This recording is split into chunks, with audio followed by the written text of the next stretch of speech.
कोई अपने संगत इस कार्यक्रम में उपस्थित आप सभी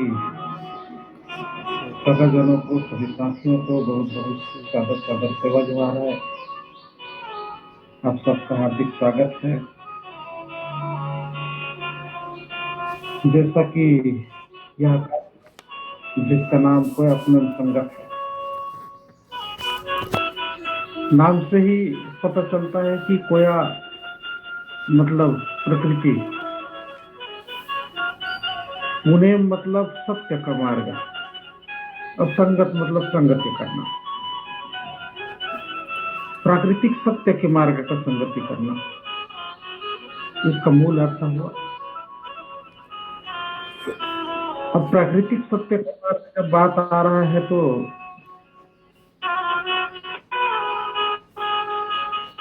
सत्य कई प्रकार के होंगे। कुछ लोग धर्म को सत्य मानते हैं तो कुछ लोग अपने रास्तों को सत्य मानते हैं। लेकिन यहाँ पर प्रकृति के दर्शन के अनुसार, प्रकृति के नियम के अनुसार जो चीजें यथार्थ है, प्रकृति ज्ञान और नैतिकता कसौटी पर जो खरा उतरता है, उस प्राकृतिक सत्य की यहाँ पर बातें हो रही हैं। और इस संगत कार्यक्रम को जो पहले 3 महीना चलता था, 6 महीना के लिए उसको विस्तारित किया गया है। और इन 6 महीनों में इस संसार की उत्पत्ति से लेकर के हमारे सभ्यताओं का विकास और उसका विनाश, फिर उसका बचाव और पुनर्निर्माण तक संपूर्ण प्रक्रिया को सुनते हैं, जानते हैं। इसके अलावा हमारे जीवन का संपूर्ण जीवन प्रबंधन, व्यक्तित्व विकास और साथ साथ में शंभू शेख के योग और तंत्र के माध्यम से अपने शरीर, मन, बुद्धि को प्रबल बनाना, खुद को आरोग्य और रोगमय बनाना, रोग मुक्त करना,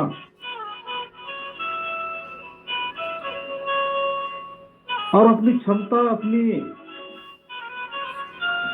भीतर के जो क्षमता है, प्राकृतिक जो क्षमता है, उस क्षमता को जागृत करना, उसको तप करना, योग के रूप में अपने आप को साधना के लेवल पर ले जाना। इन संपूर्ण बातों पर चर्चाएं होती है। पुनर्निर्माण की प्रक्रिया का भी चर्चा चल रहा है, जिसमें हमारी सभ्यता लगभग जो उन्नत अवस्था में थी उससे डाउन होते होते, उससे गिरते आखिरी स्टेज पर पहुंचा हुआ है। अब इस आखिरी स्टेज में हम सब लोगों को मिल करके अपनी व्यवस्था को पुनर्निर्माण करना पड़ेगा। अपनी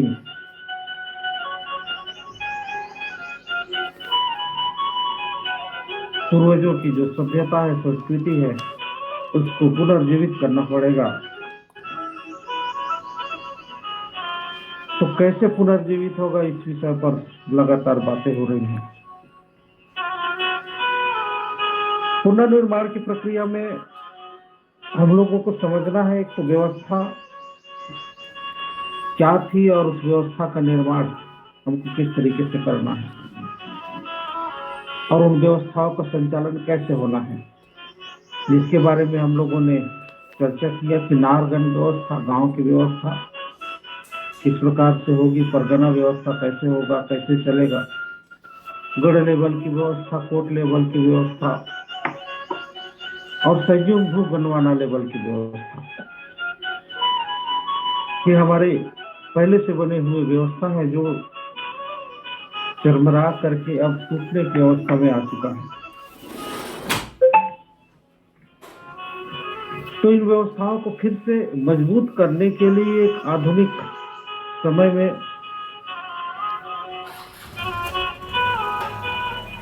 एक आंशिक संशोधित करके अपग्रेड किया हुआ व्यवस्था लाया गया है, जिसका नाम है आर्थिक गण व्यवस्था। अभी तक जो कुल गण व्यवस्था थी, नार गण व्यवस्था थी, परगना की व्यवस्था थी, गढ़ व्यवस्था थी, कोड व्यवस्था थी, कोर व्यवस्था थी और संयुक्त भू लेवल की गणवाना व्यवस्था थी, उसके अतिरिक्त एक और व्यवस्था का निर्माण किया गया है जिसका नाम है आर्थिक गण व्यवस्था। क्योंकि आज के समय में फिर से पुनर्निर्माण करना और उस पर विजय हासिल करना, सफलता के बुलंदी पर पहुंचने के लिए आधुनिक समय में जो संसाधन की जरूरत है, आवश्यकता है, आधुनिक समय में जो तरीके हैं अपने आप को विकसित करने के, उसमें एक महत्वपूर्ण कड़ी जुड़ा है जिसका नाम है आर्थिक अर्थव्यवस्था का प्रबंधन। और अर्थव्यवस्था का प्रबंधन आधुनिक तरीके से जो दुनिया भर में जो लोग जो कर रहे हैं उससे टक्कर लेना है। तो उनसे 2 कदम आगे निकल करके, उनसे 10 कदम आगे निकल करके हमको सोचना होगा,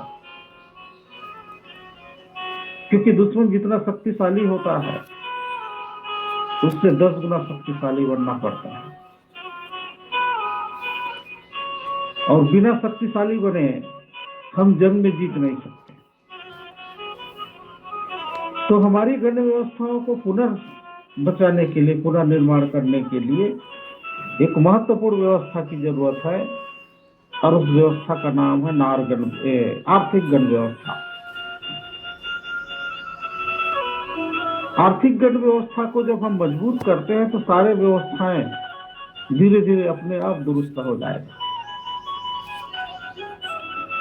इस पुनर्निर्माण की प्रक्रिया में इन व्यवस्थाओं का अध्ययन तो कर रहे हैं, साथ में इन व्यवस्थाओं को संचालित करने के लिए नियम क्या होंगे, उसके दंड प्रावधान क्या है, संचालन की प्रक्रिया क्या है, किस प्रकार से इसका प्रबंधन और नियंत्रण होगा, इन विषयों पर भी बातें होंगी। इसके अलावा हमारे समाज की संपत्ति और उसके संसाधन, अर्थव्यवस्था के स्रोत, बाजार का निर्माण, इन सारे चीजों किस तरीके से करना है, इन विषयों पर भी बातें होंगी। साथ में मानव संसाधन के तहत हमारे समाज के प्रत्येक व्यक्ति समृद्ध बने, उनके व्यक्तित्व का विकास हो, उनके समृद्धि का विकास हो, उनका शारीरिक, बौद्धिक और मानसिक विकास हो। इन विषयों पर भी आगे चर्चा होनी है। कुल मिलाकर के ये पुनर्निर्माण की जो प्रक्रिया है वो एक्शन प्लान है, इसमें करके दिखाना होता है।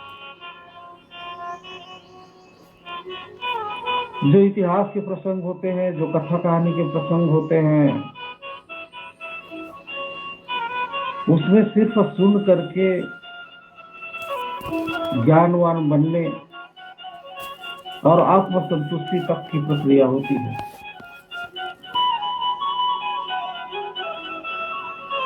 किंतु पुनर्निर्माण की जो प्रक्रिया होती है वो एक्शन मोड वाली प्रक्रिया होती है। उसमें पूरी लगन के साथ एक्शन में आकर के उसको करने की प्रक्रिया होती है।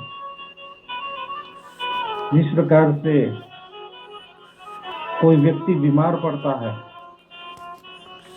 तो उसको स्वस्थ होने के लिए, उसको बीमारी को हराने के लिए उसको जो प्रक्रिया है, जो नियम है, दवा खाने के तरीके, जांच कराने के, वो करना पड़ता है। मरीज जब अपने से ही सोचता है कि मैं खुद ही दवा खा लूंगा, खुद ही अपना इलाज कर लूंगा, और कई प्रकार के नुस्खे अपनाते रहता है, तो बीमारी ठीक नहीं होता है बल्कि और बढ़ जाता है। हमारे समाज में जितने भी संगठन बने हुए हैं, चाहे जितने भी कार्यकर्ता लोग हैं, वो वही नुस्खे को अपनाने वाला काम कर रहे हैं। पड़ोसी ने नुस्खा बता दिया, उसको प्रयोग करके देखना, इससे बीमारियां और बढ़ेगी, समाधान नहीं होगा। हर प्रकार के काम करके सामाजिक संगठनों के माध्यम से देखा जा रहा है, किंतु वो सही इलाज नहीं है। सही इलाज आर्थिक गण व्यवस्था है और कोई अपने संगठन। इसमें समाज के प्रत्येक व्यक्ति को प्रशिक्षित होना है और समाज के प्रत्येक व्यक्ति को इसमें जोड़ना है। तभी हम चींटी, दीमक और मधुमक्खी के कबीले की तरह अपनी व्यवस्था को हम लोग मजबूत कर पाएंगे। आर्थिक गण व्यवस्था के विषय में आप सब लोग लगभग सुने हैं, जानते हैं। इस विषयों पर आप लोग पारंगत भी हैं। प्रतिदिन रात के 8 बजे इसका वेबिनार भी संचालित होता है। उसके बावजूद भी कोयाफोनम संगत में इसको शामिल किया गया है ताकि हम इसको और गहराई से, डिटेल से इसको समझ सकें।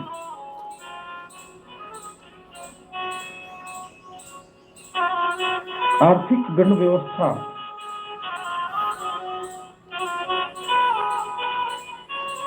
जो 2 शब्दों से मिलकर बना है, अर्थव्यवस्था प्लस गण व्यवस्था।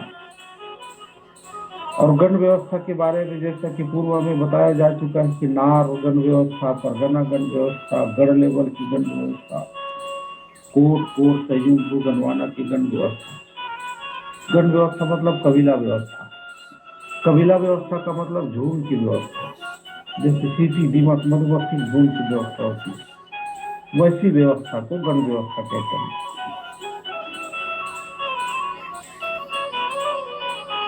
इसमें आर्थिक शब्द जुड़ा है, इसका मतलब जो आर्थिक प्रबंधन से संबंधित है। और जहां पर आर्थिक प्रबंधन की बात आती है तो ये अर्थ जो होता है,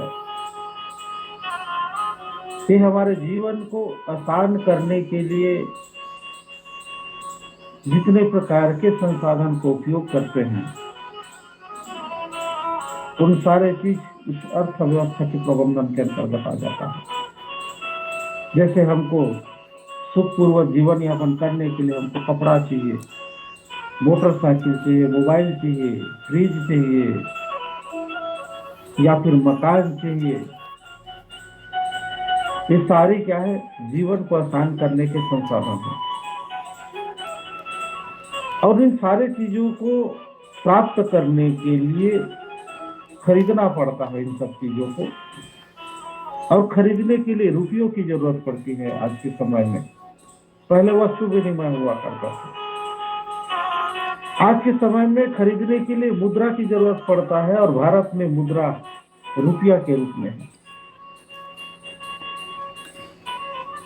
और ये रुपया ही तय करता है कि कौन से व्यक्ति समृद्ध होगा और कौन से व्यक्ति गरीब होगा, कौन से समाज समृद्ध होगा और कौन से समाज गरीबी की कगार पर जाएगा। ये कौन तय करता है? आज के समय में रुपया तय करता है। पहले हमारे पूर्वजों की जो गण व्यवस्था थी, उस गण व्यवस्था में समृद्धि का मतलब प्राकृतिक संसाधन और प्राकृतिक संसाधन सबके लिए पर्याप्त मात्रा में पूरी दुनिया में है। चाहे पानी हो, हवा हो, भोजन हो, श्वास लेने के लिए ऑक्सीजन हो, सब कुछ इस कुदरत में, प्रकृति में पर्याप्त मात्रा में है।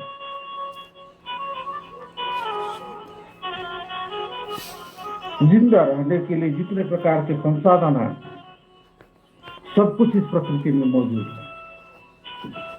इसीलिए सभी जीव जंतु बड़े प्राकृतिक तरीके से, बड़े आसानी से अपने जीवन यापन करते हैं। इंसान एक ऐसा मात्र प्राणी है जिसको एक रोग लग गया है, एक बीमारी लग गया है कि वो हर चीज को खरीद करके उपयोग करने की बीमारी है। और ये बीमारी लगाया गया है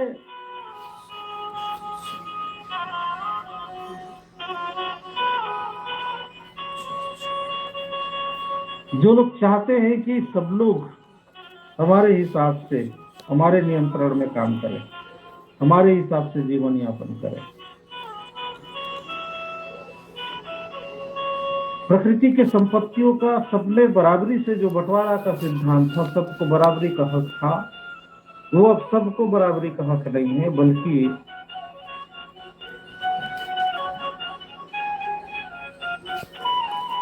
उद्योगपति और व्यापारी पर उसका हक है। और वो जिनको बेचेंगे और जिनमें खरीदने की क्षमता होगी, उसको वो संसाधन मिलेगा। तो जिसके पास ज्यादा रुपया होता है वो ज्यादा संसाधन जुटाता है, और जिसके पास कम रुपया होता है वो कम संसाधन जुटाता है, और जिसके पास रुपया नहीं होता वो संसाधन जुटा ही नहीं पाता। इन परिस्थितियों के कारण से आर्थिक विषमता जिसको कहते हैं,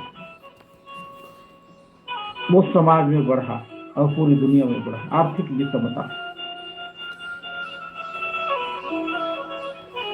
कुछ चालाक लोग बहुत बड़े आर्थिक रूप से समृद्ध हो गए, सारे संसाधन उनके कंट्रोल और नियंत्रण में चला गया, और बाकी लोग संसाधन विहीन हो गए।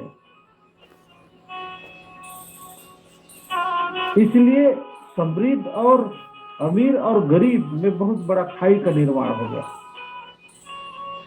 पहले अमीरी और गरीबी नाम का कोई चीज नहीं था, क्योंकि सबके लिए बराबरी से संसाधन मौजूद थे। जिस तालाब का पानी एक व्यक्ति पीता है, उसी तालाब का पानी गांव के सब लोग पीते थे। इस नदी में सब लोग उपयोग करते थे, वो नदी सबका था, किसी का व्यक्तिगत नहीं था। नदी तालाब किसी का व्यक्तिगत नहीं था। पेड़ पौधे जंगल किसी के व्यक्तिगत नहीं थे, जमीन किसी का व्यक्तिगत था। उस समय अमीरी और गरीबी का भाव ही नहीं था। जो जितना परिश्रम कर सकता था उसको उतना वो प्राप्त कर सकता था। ये अमीरी और गरीबी का भाव कब आया? जब संसाधनों का उत्पादन करके उसको बेचने की प्रक्रिया शुरू हुई, जिसको व्यापार कहते हैं। व्यापारवाद के आने से अमीरी और गरीबी नामक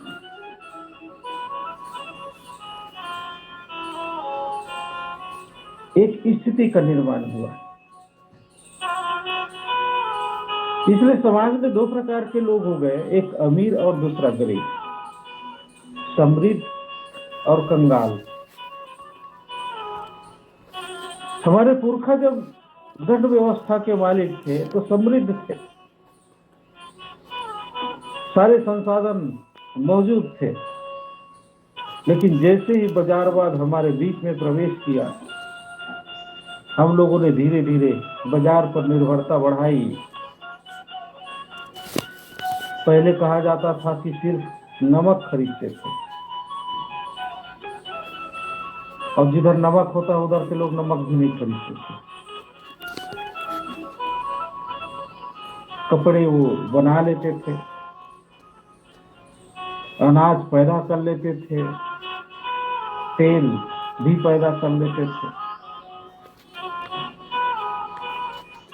ये अमीरी और गरीबी का जो स्थिति है वो व्यापारवाद के आने से शुरू हुआ, और इस व्यापारवाद के को संचालित करने के लिए एक मुद्रा बीच में है, जिसको रुपया कहा जाता है। और रुपये के संसाधन, रुपये से आने वाले संसाधन, इन सब चीज को मिला करके आर्थिक प्रबंधन या आर्थिक शब्द का प्रयोग किया जाता है। तो आज के समय में इस बड़े बाजार को, इस बड़े उद्योगवाद को, व्यापारवाद को चैलेंज करना है, उससे टकराना है। उससे टकराए बगैर समाधान नहीं है। हम पीछे भाग नहीं सकते। यदि हमको लगता है कि हम उद्योगवाद, बाजारवाद को छोड़ करके पीछे भागें, उद्योगपतियों द्वारा बनाए हुए कोई भी चीज हम इस्तेमाल ना करें और उनको छोड़ करके पीछे भाग जाए, हम बाजार शुरू नहीं करें, तो फिर प्राचीन काल में पहुंच जाएंगे, उसके बावजूद भी बचेंगे नहीं। हम फिर से जंगलों में चले जाएंगे, लेकिन फिर भी बचेंगे नहीं। तो आज का समय भागने का समय नहीं है, पीछे भागने का समय नहीं है, बल्कि सामने से टकराने का समय है, सामने से लड़ने का समय है। और सामने से लड़ने के लिए जितनी बड़ी रेखा उन्होंने खींचा है, उससे बड़ी रेखा हमको खींचना पड़ेगा। और जिस तरीके से वो लड़ाई लड़ रहा है, उसी तरीके से हमको लड़ाई लड़ना पड़ेगा। जिन संसाधनों का उपयोग करता है, उन्हीं संसाधनों का उपयोग करते हुए उससे 2 कदम हमको आगे बढ़ना पड़ेगा। इसलिए आर्थिक गण व्यवस्था का निर्माण किया गया है। आर्थिक गण व्यवस्था में सबसे महत्वपूर्ण जो चीज है वो है रुपया। और इस दुनिया में, इस संसार में भी सबसे बड़ा चीज है आज के समय में रुपया। वही तय करता है कि कौन अमीर होगा और कौन समृद्ध होगा, और कौन गरीब होगा और कौन बेबस और लाचार होगा। तो वर्तमान समय में हमको फिर से अपनी व्यवस्था को मजबूत करना हो और दुश्मन से टकराना हो, तो एक महत्वपूर्ण चीज हमको बहुत ढेर सारी मात्रा में कमाना पड़ेगा, वो है रुपया। रुपया कमाना पड़ेगा, पैसा कमाना पड़ेगा। बिना रुपया कमाए कोई भी व्यक्ति और कोई भी समाज, कोई भी प्रदेश, कोई भी राज्य कभी भी आगे नहीं बढ़ सकता। आज के समय में जिस राज्य के पास रुपया नहीं होगा वो कंगाल हो जाएगा, जिस देश के पास रुपया नहीं होगा वो कंगाल हो जाएगा, वो आगे बढ़ नहीं सकता, क्योंकि हर चीज उसको बाजार से ही निर्भरता उसमें बढ़ चुकी है। यदि परिवार के पास रुपया ना हो तो अपने बच्चों का इलाज नहीं करा सकता, पढ़ाई नहीं करवा सकता, अच्छे से खाना नहीं खा सकता, अच्छे से कपड़ा नहीं पहन सकता, अच्छे से ज्ञान अर्जित नहीं कर पाएगा। आज के समय में रुपया इतना महत्वपूर्ण चीज बन चुका है कि उसके बगैर एक दिन भी जीवन का गुजारा करना मुश्किल हो गया। और पूरी दुनिया इसके चंगुल में है, इससे भागा नहीं जा सकता। हर एक व्यक्ति आज रुपया कमाने के लिए काम कर रहा है। मजदूर व्यक्ति काम क्यों करता है? ताकि उसको मजदूरी के रूप में रुपया मिल सके। कर्मचारी व्यक्ति या अधिकारी व्यक्ति किसी के यहाँ नौकरी क्यों करता है? ताकि उसको वेतन के रूप में रुपया मिल सके।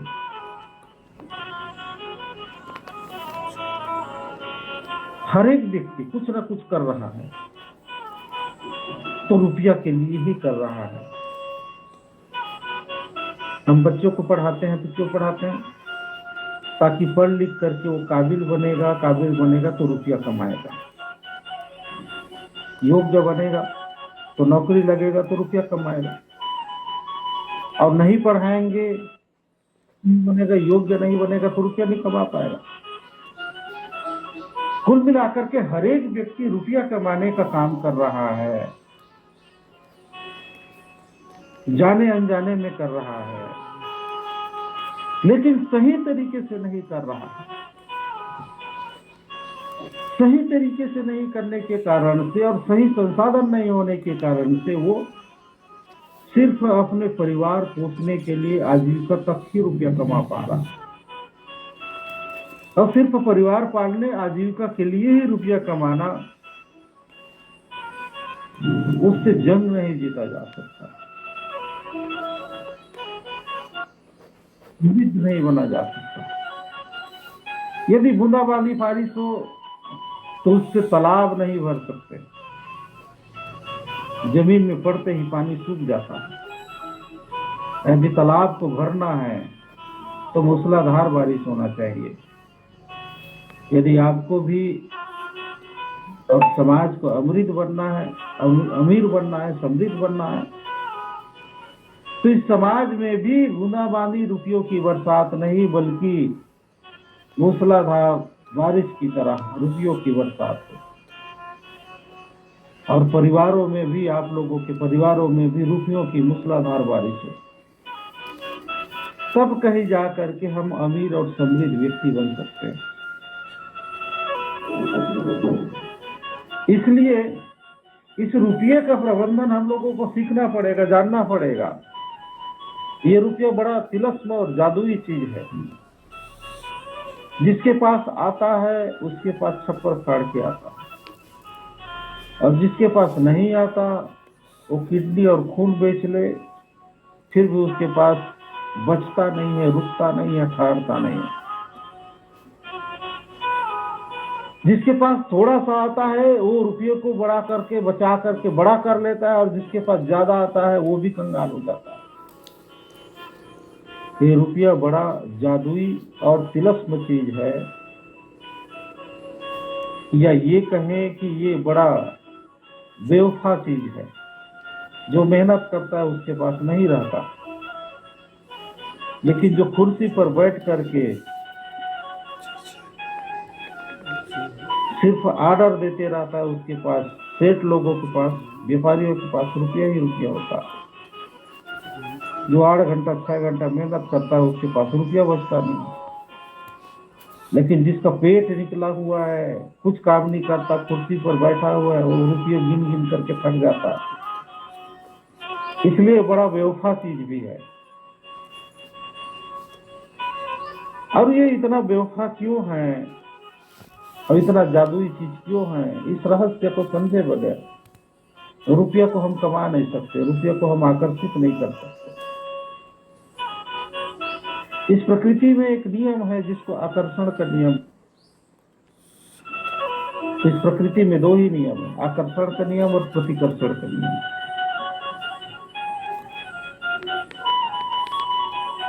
जिसको शुरू में हम लोगों ने जाना था, धनावेश और ऋणावेश।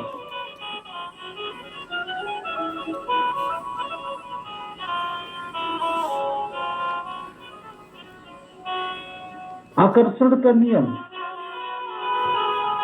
ये कहता है कि जब फूल को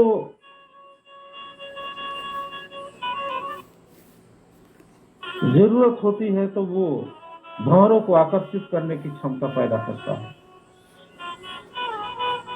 अपने रंग से, अपने खुशबू से। उसी प्रकार से हमको जो चीज जरूरत होती है उसको पाने की तीव्र इच्छा और तीव्र इच्छा के साथ साथ वो कैसे रुपया हमारे तरफ आकर्षित हो, कैसे वो चीज हमारे तरफ आकर्षित हो, वैसा वातावरण, वैसा एटीट्यूड, वैसी कौशल, वैसी बोलचाल, वैसी भाषा जब तक हम विकसित नहीं करेंगे, कोई चीज हमारे तरफ आकर्षित नहीं हो सकता है। रुपया को आकर्षित किया जाता है। और एक होता है प्रतिकर्षण। आप कितनों भी पैसा कमा लो, पैसा बाहर चला जाता है, आपके पास ठहरता ही नहीं है, तो वहां पर प्रतिकर्षण का सिद्धांत लागू है। आप कम कमाते हैं, उसके बावजूद भी आपके पास बहुत ढेर सारे रुपया प्रतिदिन आते रहते हैं, कभी खत्म ही नहीं होता रुपया। जैसे सेठ और व्यापारियों का रुपया कभी खत्म नहीं होता, आते रहता है। उनको रुपयों को आकर्षण करने का सिद्धांत उनको पता है। हमारे लोगों को 10 लाख, 15 लाख, 20 लाख रुपया दे दीजिए, खदानों में मुआवजा मिलता है, माइनिंग कंपनियां उनको मुआवजा देती है, 15 लाख, 20 लाख, 25 लाख, 30 लाख।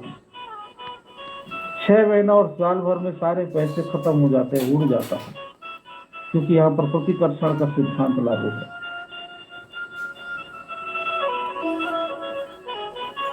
सिंपल सा प्राकृतिक नियम है।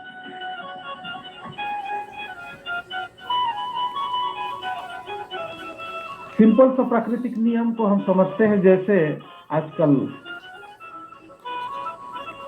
कोई लड़का खूबसूरत है, चाहे कोई लड़की खूबसूरत है, तो खूबसूरत क्यों है? क्योंकि वैसे ही उन्होंने अपनी कुछ एटीट्यूड, कुछ व्यवहार, कुछ आदत, कुछ बात करने के तरीके, कुछ हेयर स्टाइल, कुछ कपड़े, इस सब को उन्होंने विकसित किया है, जिसको देख करके लोग आकर्षित होते हैं।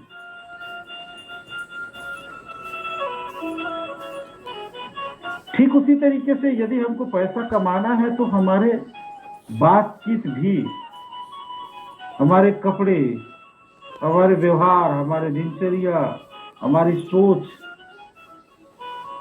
भी उसी दिशा में फोकस है।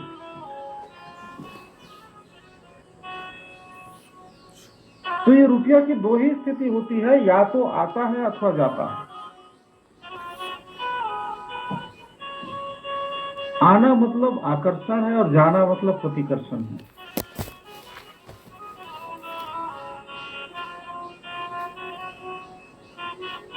आएगा अथवा जाएगा। जब आता है तो हम अमीर और समृद्ध बनते हैं, जब जाता है तो हम कंगाल बनते हैं। जब अमीर और समृद्ध बनते हैं तो सुख, शांति और समृद्धि मिलता है। जब कंगाल बनते हैं तो दुख, पीड़ा और कष्ट मिलता है।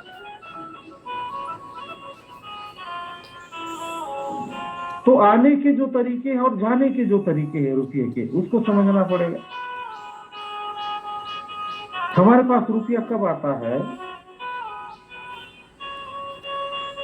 जब हम कोई चीज को बेचते हैं तो रुपया आता है। हर एक व्यक्ति कुछ ना कुछ बेचता है तो बदले में रुपया आता है।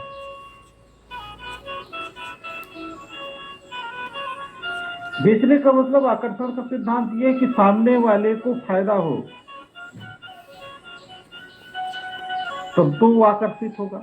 उसको कोई फायदा नहीं होगा तो क्यों आकर्षित होगा? तो बेचने वाला व्यक्ति ऐसी चीज बेचता है जो दूसरों को फायदा होता है, तभी तो लोग खरीदेंगे।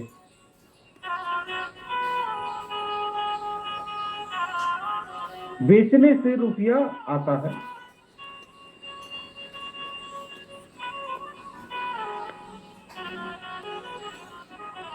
हम हर एक व्यक्ति जो रुपया कमाता है वो बेचता है। जैसे हम, हमारे घर में रुपया कब आता है? जब हम कोई चीज को बेचते हैं। अनाज को बेचे तो बदले में रुपया आया। मजदूर व्यक्ति अपने परिश्रम को बेचता है। अधिकारी कर्मचारी जो लोग नौकरी कर रहे हैं वो लोग अपने ज्ञान को, अपने टैलेंट को, अपने समय को सरकार के पास या कंपनी में गिरवी रखे हैं, मतलब बेच दिए हैं अपने टाइम को, अपने टैलेंट को, उसके बदले में उनको सैलरी आता है। तो बेचने के लिए 3 प्रकार की चीजें होती हैं जिसको बेचा जा सकता है। एक तो वस्तु के रूप में कोई चीज जिसको बेचा जाता है, जैसे साबुन, नमक, तेल, ये वस्तु है। दूसरा सर्विस, सेवा, अधिकारी कर्मचारी लोग अपने सर्विस बेच रहे हैं। मजदूर व्यक्ति भी अपना सर्विस बेचता है। डॉक्टर, इंजीनियर, वकील अपना सर्विस बेचते हैं। तो दूसरा चीज सर्विस को बेचा जा सकता है। और तीसरा है कॉन्सेप्ट, योजना जिसको बोलते हैं।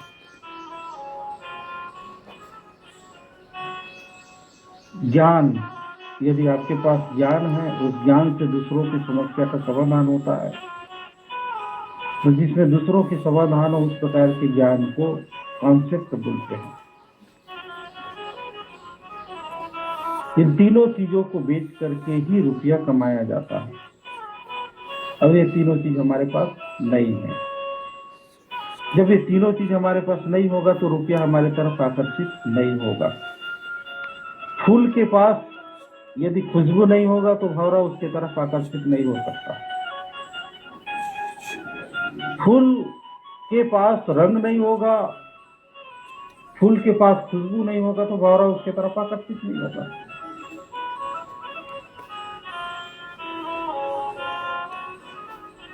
ठीक उसी प्रकार से यदि हमारे पास बेचने के लिए वस्तु नहीं है, बेचने के लिए सर्विस नहीं है,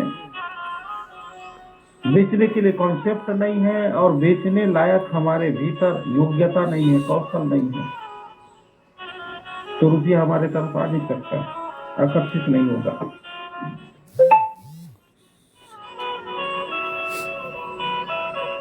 तो रुपया आने का एक ही तरीका है, उस तरीके का नाम है बेचना।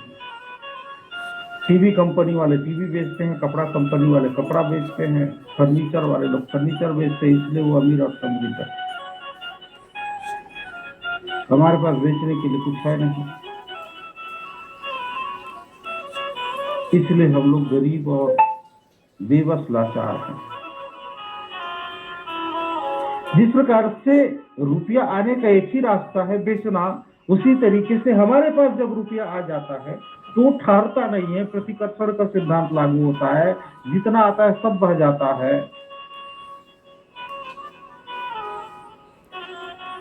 उसका भी एक ही रास्ता है रुपया बाहर जाने का। उस रुपया बाहर जाने के रास्ते को कहते हैं खरीदना। जब हम कोई चीज खरीदते हैं तो हमारे जेब से रुपया बाहर जाता है। बिना खरीदे रुपया हमारे जेब से बाहर नहीं जा सकता। यदि हमारे पास 5,000 रुपया है और हम कुछ न खरीदें, सर्विस भी ना खरीदें, वस्तु भी ना खरीदें, कॉन्सेप्ट भी ना खरीदें और बस पैसा को अलमारी में डाल करके रखे हुए हैं, तो 10 साल हो जाए ना, वो रुपया यथावत पड़ा रहेगा, तो बाहर नहीं जाएगा।